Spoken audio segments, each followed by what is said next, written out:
더마카와 함께 시선 집중의 문을 열겠습니다. 어서 오세요.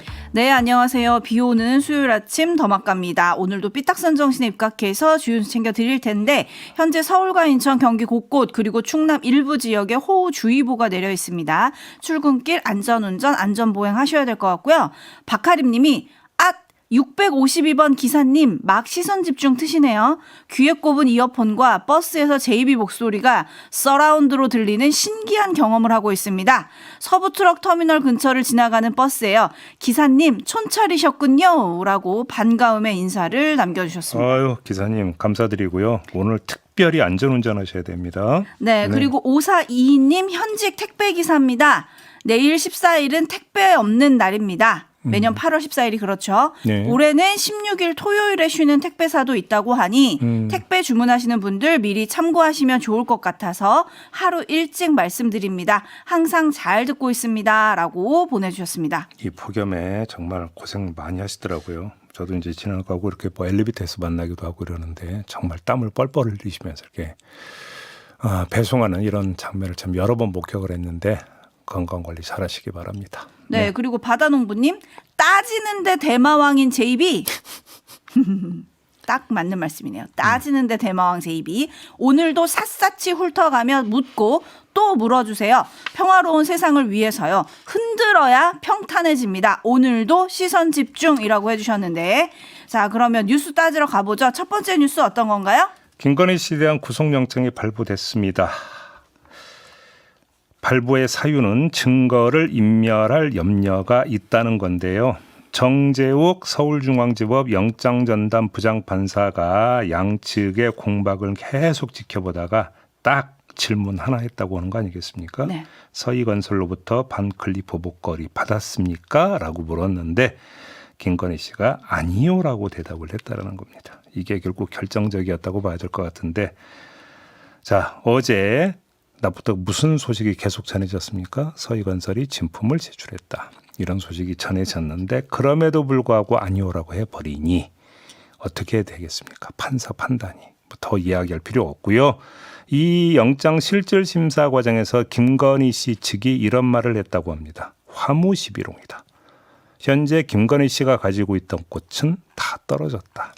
화무시비롱이라는 게 무슨 뜻입니까? 열을 붉은 꽃은 없다. 이런 뜻입니다. 여기서 화, 꽃은 무엇에 비유되는 것이냐? 권력에 비유되는 것입니다. 권불 10년과 거의 세트로 인용되는 건데 그럼 제가 한번 물어보겠습니다. 김건희 씨는 그동안 권력을 가지고 있었군요. 그런데 왜 특검에 출석할 때는 아무것도 아닌 사람이라고 했습니까? 네? 한번 되물어보고 싶고요. 두 번째, 그러면 그 꽃, 그 권력은 언제 떨어졌다고 느낀 걸까요? 내란 실패해서 떨어졌다고 느꼈던 걸까요? 궁금하지 않습니까? 대답은 안 해주겠죠? 아무튼 이 점 환기하고요.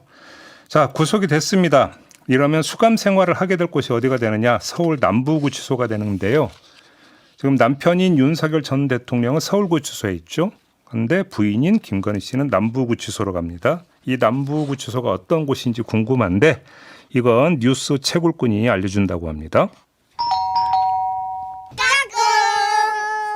네, 안녕하세요. 뉴스책을꾼 김현욱 작가입니다. 네. 네, 말씀해 주신 대로 김건희 씨가 수감된 서울 남부구치소의 수감 생활 어떨지 좀 하나씩 짚어보겠습니다. 네.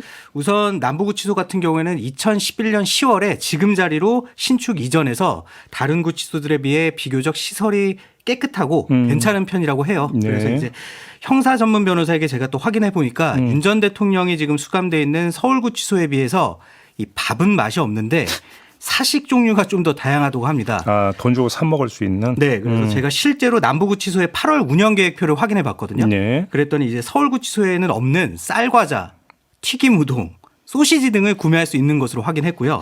예. 네. 그리고 참고로 이제 남부구치소 8월 수용자 식단표를 보니까 김건희 씨가 구속 수감된 이후에 처음 마주할 식사. 아마 지금쯤 먹었거나 먹고 있을 수도 있는데 식빵에 딸기잼, 우유, 그릴 프랑크 소세지, 채소 샐러드 등을 먹을 거고 참고로 내일 아침에는 문어 어묵국과 깻잎을 먹을 것으로 보입니다. 그래요? 네. 네. 시설은 어떻답니까? 네, 이 김 씨가 수감된 독방에는 접이식 매트리스와 담요, 관물대, 그리고 TV, 1인용 책상 겸 밥상, 세면대와 화장실이 설치돼 있고요. 예. 목욕 같은 경우는 공동 목욕탕에서 가능하다고 합니다. 네. 이 시설하면 떠오르는 인물이 한 명이 있는데 아마 많은 분들이 기억하실 거예요. 땅콩 회항으로 좀 유명했던 조현아 전 대한항공 부사장. 여기 있었나요? 네네. 남부구치소에서 수감 생활을 했었는데 예. 당시 조 씨가 남부구치소에 여성 전용 변호사 접견실 1개를 접견 시간 내내 사용해가지고 독점 논란이 인 적이 있었거든요. 이런 적이 있었나요? 네, 그래서 예, 아마 예. 당시 현직 변호사들도 굉장히 조금 이제 그 분노했던 그 기사도 제가 본 적이 있는데 예. 이 김건희 씨 같은 경우도 바로 이 여성 전용 변호사 접견실에서 수시로 변호사를 접견할 가능성이 높다 이렇게 봐야 될 것 같고요. 네. 아마 지금 방송을 듣고 계신 촌철님들 중에서는 이 여성 전용 변호사 접견실이 따로 있나? 이렇게 또 궁금하신 분들도 그렇죠. 계실 것 같아요. 예. 근데 이제 구치소 같은 경우는 남성 사동과 여성 사동이 분리돼 있고 이 여성 사동에는 여성 전용 변호사 접견실이 설치되곤 한다고 합니다. 예. 네.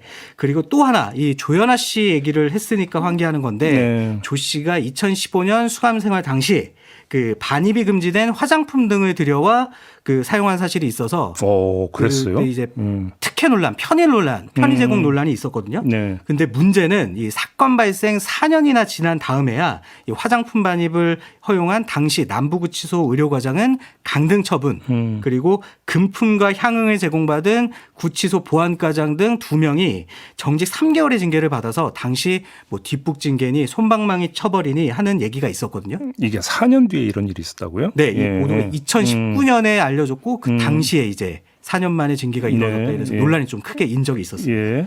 근데 뭐 이것과는 별개로 원천적인 문제만 확인을 하자면 이 금지 물품 반입이 김건희 씨의 경우에는 절대 발생하지 않도록 해야 된다는 점이겠죠. 네, 물론이겠죠. 네. 근데 이제 김건희 씨 같은 경우는 그 전에 뭐 우울증세 등을 이야기하면서 아산병원에 입원한 적도 있었잖아요. 건강 문제를 제기할 가능성은. 윤 전 대통령이 최근에 이제 실명 위기라면서 서울대병원에 안과 외래 진료를 예약했다가 이 서울구치소 측이 불허해서 취소하는 일이 있었죠. 네, 맞아요. 네, 이 당시 구치소 측은 관내가 아니라서 안 된다. 이런 이유를 든 바가 있는데 확인해 보니까 구치소에서 외래 진료를 나갈 경우에는 버스를 배차를 해야 되는데 이 중간에 점심 식사 보장 등의 문제가 있어서 거리가 먼 병원으로의 이동이 사실상 불가능하다고 합니다. 네, 만약에 이제 점심 시간 보장을 못할 경우에는 또 인권 문제 등이 발생할 가능성이 있기 때문이고요. 이 김 씨 같은 경우에는 말씀해주신 대로 지난 6월에 서울 아산병원에 입원 치료를 받은 바가 있는데 이 서울 아산병원은 이 남부구치소 관내에 위치해 있지 않습니다. 그래서 이제 외래 진료를 원한다. 그럴 경우에는 윤 전 대통령처럼 아마 다른 병원에 물색해야 될 것으로 보입니다. 그런가요? 네. 알겠습니다. 잘 들었습니다. 네, 감사합니다. 네. 네, 이렇게 뉴스책을 보내드리면서 또 다른 얘기를 좀 해볼까요? 예, 김건희 씨 관련 소식이 어제 쏟아졌는데요. 자, 2022년 나토 정상회의 때 찾던 그 반클리프 목걸이, 그 진실이 드러나지 않았습니까? 이봉관 서희건설 회장이 자수서를 특검에 제출한 사실이 확인이 됐고요. 그 내용은 어제 전한 내용 그대로였습니다. 비서실장이 상품권으로 샀다, 이런 내용인데, 그리고 특검팀이 이런 브리핑을 어제 하기도 했습니다. 들어보시죠. 특검은 서희건설 측이 김건희 씨에게 교부하였다가 몇 년 뒤 돌려받아 보관 중이던 목걸이 진품 실물을 이미 제출받아 압수하였습니다. 네, 이렇게 진품까지 확보를 했는데 영장실질심사 과정에서 김건희 씨는 안 받았다고 주장을 했다는 거 아니겠습니까? 그렇죠. 자, 아무튼 서희건설이 구매한 게 이 반클리프 목걸이 하나였느냐, 또 그게 아니라는 보도가 나왔습니다. 어제 JTBC가 어떤 보도를 했냐면 2022년 3월 9일에 1,000만 원대의 팔찌를, 그리고 3월 14일에 2,000만 원대의 투 버터플라이 목걸이도 구매를 했다. 총 9천만 원이네요. 네, 이렇게 되는 거고요. 아무튼 이 목걸이 하나, 반클리프 목걸이로 돌아가서 이 하나만으로도 확인되는 추가 사실이 있습니다. 김건희 씨는 홍콩에서 모조품을 사서 어머니 최은순 씨에게 선물했다고 새빨간 거짓말을 했고, 오빠와 그 장모까지 동원해서 손바닥으로 하늘을 가리려 했던 거 아니겠습니까? 이렇게 그러니까 정리를 해야 되는데 이 모든 게 뭐다? 범법행위다. 이런 이야기가 되는 거고요. 그렇죠. 자, 궁금한 게 하나가 있습니다. 그래서 김건희 씨가 서희건설의 그 반클리프 목걸이를 받았다가 돌려줬으니까 서희건설이 특검에 제출을 했겠죠. 네, 그러면 그때 논란이 되자마자 돌려줬다는 거잖아요. 논란이 되자마자가 아니었다라는 겁니다. 그 목걸이를 언제 돌려줬느냐? 김건희 특검법 재추진되던 지난해 말 내란 직전에 돌려줬다고 합니다. 그러면 왜 이때 돌려줬을까가 사실은 궁금한데 저는 이거보다 더 궁금한 게 야, 그때까지 갖고 있었다는 얘기냐라는 겁니다.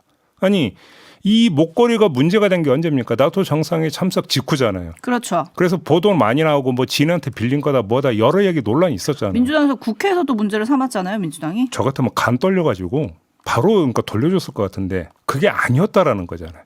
계속 가지고 있었다는 거잖아요. 왜 그럼 계속 가지고 있었을까? 꽃은 영원히 붉을 거라고 그렇게 믿었기 때문이라고 봐야 되는 겁니까? 이 점도 놓치면 안 된다 이 말씀 드리겠고요. 네. 그리고 시계도 있잖아요. 바세론 콘스탄틴 시계. 이 구매한 서 씨의 특검 진술 내용은 이런 것이었다고 합니다. 추려드리면 대선 직후 코바나 컨텐츠 사무실에서 만난 김건희 씨가 자신이 착용한 오데마 피게 시계. 지금 요즘 뭐 브랜드가 너무 새로운 게 많이 나와서 아무튼 오데마 피게 시계를 보고는 그 시계 마음에 든다. 나도 그런 게 필요하다라고 말을 했다라는 겁니다. 근데 다른 보도도 있습니다. 서 씨가 그 JTBC 기자에게는 이렇게 말했다고 합니다. 김건희 씨가 외국 나갈 때 시계 정도는 하나 있어야 되겠다라고 말을 했다. 이렇게 또 얘기를 했다고 하는데요. 아무튼 이 얘기를 했고 이에 서 씨가 내가 바세론 콘스탄틴 VIP라 싸게 살 수 있다고 말을 했고 그래서 그 매장에 가서 구매자가 VIP인데 추가 할인이 없느냐라고 물었고 매장 측이 스위스 본사에 연락해서 가능하다라는 답변을 받았는데 이 과정에서 영부인 신분 확인을 위해서 매장 측에 김건희 씨를 직접 연결시켜 줬다라는 겁니다. 그리고 김건희 씨는 매장 측에 선물용 시계를 구입하려 한다 이렇게 밝혔다라는 겁니다. 이게 이 시계를 구입해서 전달한 서 씨가 특검에 진술한 내용이라고 하는데요. 이에 대한 평가는 잠시 미루고 소식 하나 더 전해드리겠습니다. 어떤 걸까요? 이번에는 샤넬백인데요. 2022년 7월 김건희 씨의 비서 유모 씨가 건진법사 전성배 씨로부터 받은 1,200만 원대 샤넬 가방을 강남의 한 샤넬 매장에서 다른 샤넬 가방 하나와 신발 한 개로 교환한 사실은 이미 다 알려져 있습니다. 근데 이 매장의 직원이 특검팀에 진술하기를 영부인이 선물 받은 것을 교환하러 온다고 했다. 그래서 준비를 했다라고 진술을 했다는 겁니다. 그러면 자 조금 전에 전해드렸던 시계 이야기, 그다음에 샤넬백 이야기를 한번 종합을 해볼까요? 여기서 공통점이 하나가 나옵니다. 무슨 공통점이 나오느냐? 김건희 씨가 거침없이 등장한다는 점입니다. 숨기지도 않고 두리번거리지도 않고 영부인을 대놓고 앞세우면서 물건을 사고 교환을 했다는 겁니다. 통화까지 했다는 거 아니겠습니까? 세상에 눈과 입을 전혀 의식하지 않을 정도로 거침없었던 행태였다는 겁니다. 이걸 도대체 어떻게 규정을 해야 될까요? 저 행태를 벌인 시점은 대선 직후인 2022년 3월과 정부 출범 직후인 2022년 7월이었습니다. 세상 무서울 게 없었던 시절. 그래서 꽃이 너무나 붉었던 그 시절이었기 때문에 이렇게 지금 했다라는 겁니까? 이 점을 봐야 된다. 이 말씀까지 드리겠습니다. 네, 촌철님들의 반응이 쏟아지고 있는데요. 좀 정리해서 제가 전달을 좀 해드리겠습니다. 옥황상제님, 현대판 견우와 직녀가 된 건가요? 라고 전 대통령 부부의 사상 초유 구속, 동시 구속 이거에 대해서 이렇게 올려주셨고 샤시모도님은 저 깜빵 가나요? 라고 묻던 김건희 씨 깜빵 갔네요. 어서 와 깜빵은 처음이지? 라고 보내주셨는데 제 입이 기억하실 거예요. 지난해 11월 말에 노종면 의원이 시선집중에 출연을 해서 김건희 씨가 그때 당시에 명리학자에게 2023년 말이었던가요? 예. 저 감옥 가나요? 라고 연락을 취했다는 보도와 관련해서 노종면 의원이 그렇게 얘기했잖아요. 제가 하는 건 좀 다르다. 저 깜빵 가나요? 감방이 아니라 깜빵 가나요라고 물었다. 하여튼 뭐 그게 본질은 아니지만 그랬다더라. 이런 얘기를 전해주셨는데 촌철님들 그걸 기억하시면서 그렇게 얘기를 해주신 거고요.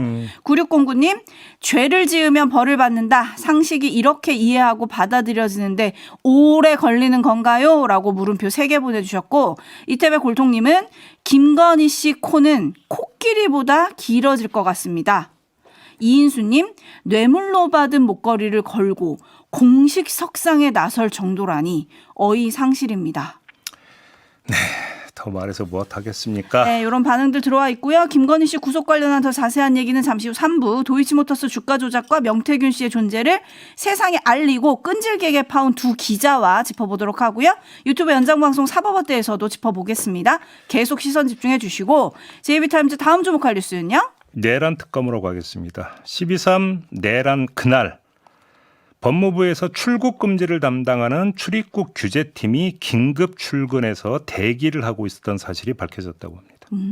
이런 일이 어떻게 있었느냐. 박성재 당시 장관이 출입국 본부장에게 그리고 이 본부장은 담당 과장에게 연쇄적으로 전화를 해서 이 팀이 출근을 했다라는 건데요.